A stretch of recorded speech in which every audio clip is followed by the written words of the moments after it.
keyboard hobby has always been expensive. Way back when, nothing was ever in stock, and boards that had been run years prior would garner enough hype from enthusiasts to warrant 2, 3, 10 times their price on the aftermarket. We're at a point now where keyboards are a lot more accessible, and the hobby as a whole is a lot cheaper than it once was. And although the aftermarket has dried up somewhat, there are still many boards that have been surrounded by enough hype to still sell well above their retail cost.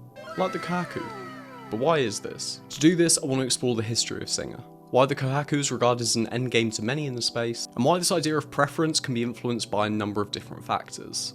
So let's start with the history lesson. Singa is now a household name in the keyboard space that was started by a Malaysian enthusiast called Elaine. Elaine stumbled into the hobby in 2016 but didn't release her first design until 2018. With the help from Yuxi from TGR and others like Ion Keyboards, Elaine's first board named the Singa was a 75% with a brass lion weight on the bottom and an extra brass bar on the inside of the board for added heft. Singa is Malay for lion, and to quote Elaine directly, regal and majestic. Something what I'd like Singa to be. The animal theme is one that stayed throughout Singa's releases, as we'll soon explore. The R2 for the Singa released in 2019, offering only a few changes from R1, being new colours and stainless steel weights replacing the previous brass, with having both wing key and wing keyless tops available. Although an R3 for the original Singa released in 2020, if we carry on the timeline we'll reach a completely different board altogether, and one that's arguably more hyped than the Kohaku.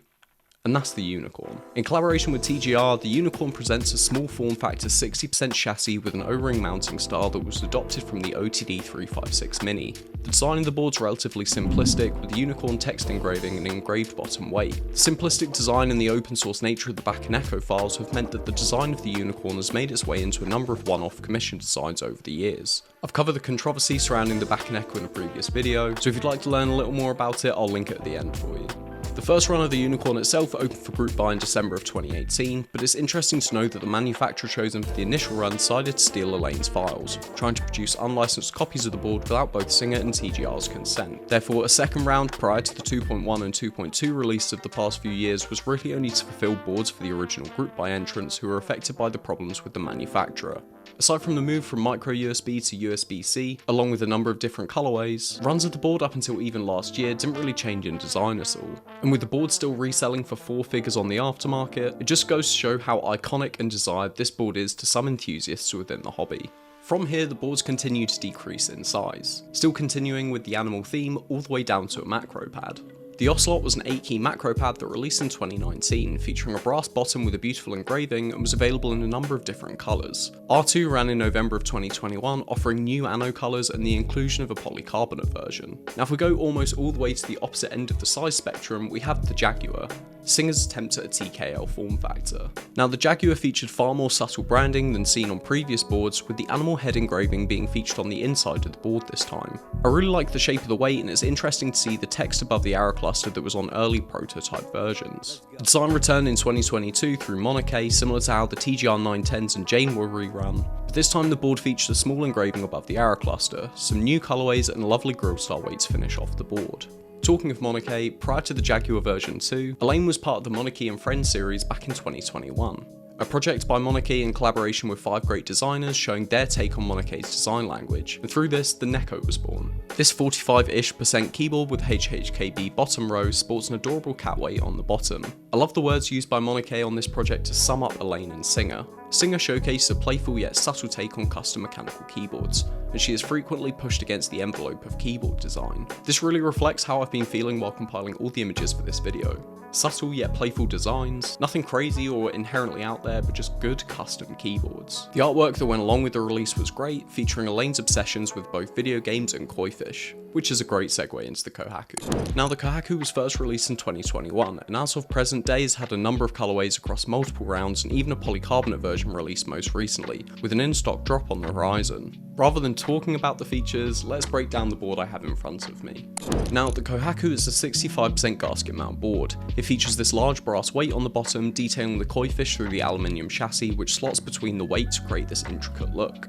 When you combine this with the curved edges and both the seamless and screwless exterior, you get very inoffensive yet classy keyboard.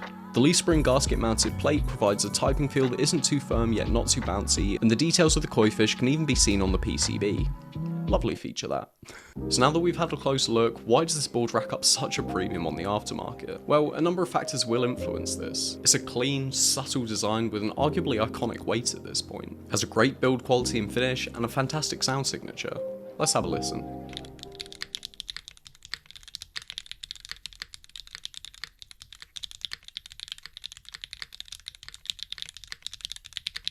But I mean, a number of boards look and sound this good, and not all of them are as sought after as the Kohaku. Well, I think a number of things influence the aftermarket price of a board. Number one being everything I've already mentioned. Especially with a board like the Kohaku, the design is elegant yet simple enough that it doesn't just appeal to a select few, like say a board themed after a specific car or an anime title. It has a nice classic sound profile that appeals to a number of enthusiasts, especially if you want to build this thing with MX Blacks and aluminium.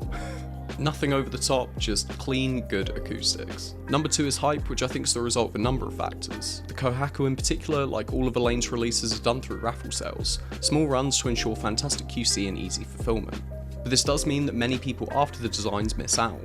And when you add this to the flurries of people online hyping the board up, it just adds to the FOMO and the need behind owning the board. Now this is in my hands, I do really enjoy the keyboard.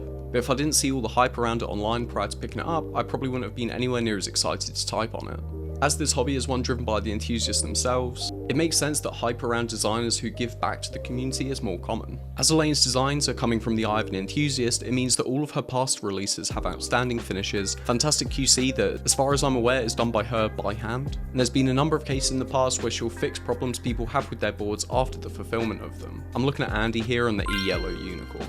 People have even commissioned Elaine to produce custom designs. Some standout boards here include the plethora of custom unicorns that have released, as well as the Kohaku. I don't know if that's actually what it's called, but we're gonna go with it.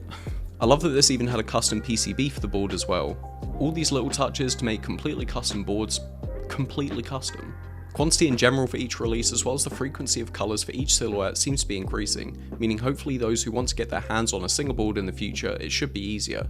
Or at least not anywhere near as expensive on the aftermarket. The influence of hype on this hobby is something that I find really interesting.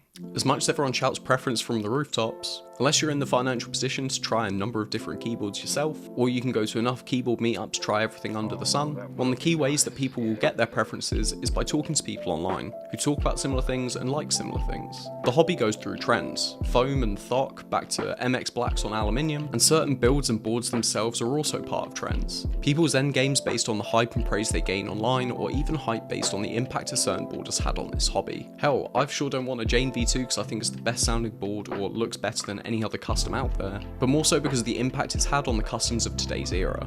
To me, there seems to be almost layers to preference in this hobby, factors other than your own personal opinion on sound and feel that will influence your preferences, with certain external factors like the design of the board, the designer themselves, or the opinions of the wider community influencing this all to a certain extent. Kohaku is fantastic, don't get me wrong, it's a stellar custom keyboard, but do I think it's worth the aftermarket price tag? Well, I think that depends on you, your financial situation, and what you're willing to personally spend on a keyboard. In terms of what Singa have on the horizon, I've already mentioned the PC Kohaku releasing in stock later this year, but I'm excited to see what other customs Elaine has in store for us. Hell, I might even win a unicorn raffle if they do another round, who knows. Now, that's all I had on Singa and the Kohaku today. If you've enjoyed today's video, do make sure to subscribe and leave a like on the video, and let me know in the comments your thoughts on the Kohaku and Singa in general in the hobby. Make sure to follow me on Instagram and join my Discord for other updates. Thanks for watching, and I will see you nerds in the next one. Peace.